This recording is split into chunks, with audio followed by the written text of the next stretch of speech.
ఓం శ్రీ సాయిరామ్. 1970 సంవత్సరం సెప్టెంబర్ నెల సనాతన సాధులు భగవాన్ శ్రీ సత్యసాయి బాబా వారి దివ్య బోధ. కృష్ణాష్టమి. సాయిరామ్. విద్యావాంఛ, ఉద్యోగవాంఛ, అర్ధవాంఛ ఇత్యాది వాంఛలతో భగవంతుని పూనుకొనటం కాలాన్ని వ్యర్థం చేసుకొనటమే. సర్వ వాంఛలకు మనసు యొక్క చంచల స్వభావమే మూల కారణము. మనసు మదగజము లాంటిది. దానిని భగవన్నామము అనే అంకుశముతో వశం చేసుకునేవలను. అట్లానే భగవంతుని స్వాధీనం చేసుకునేటకు ప్రేమయే ప్రధానము. గోపికలు పాలు పెరుగు అమ్ముకున్నటకు వెళ్ళి పాలు పెరుగు అని ఎలుగెత్తి పిలిచి అమ్ముకున్నట మరచి గోవింద మాధవ దామోదర అంటూ పరవశత్వము పొందేవారు.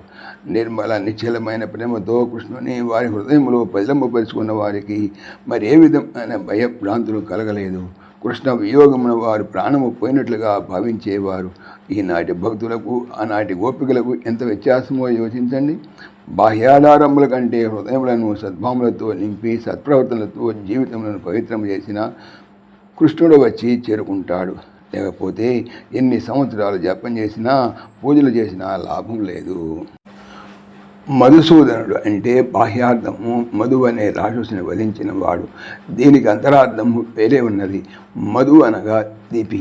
మానవునికి అహంకారమే అన్నిటికన్నా అది తీపి. కాబట్టి అటువంటి అహంకారమును ధ్వంసము చేయువాడే శ్రీకృష్ణుడు.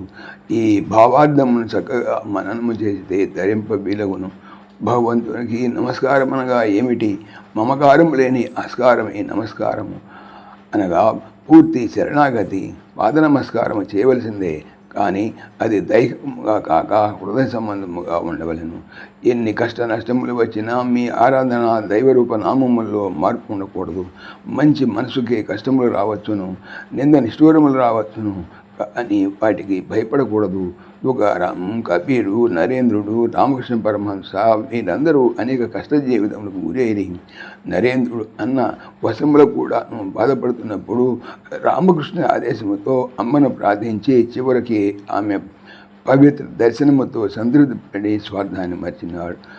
తాను పూర్తిగా అర్పించుకున్నవాడు.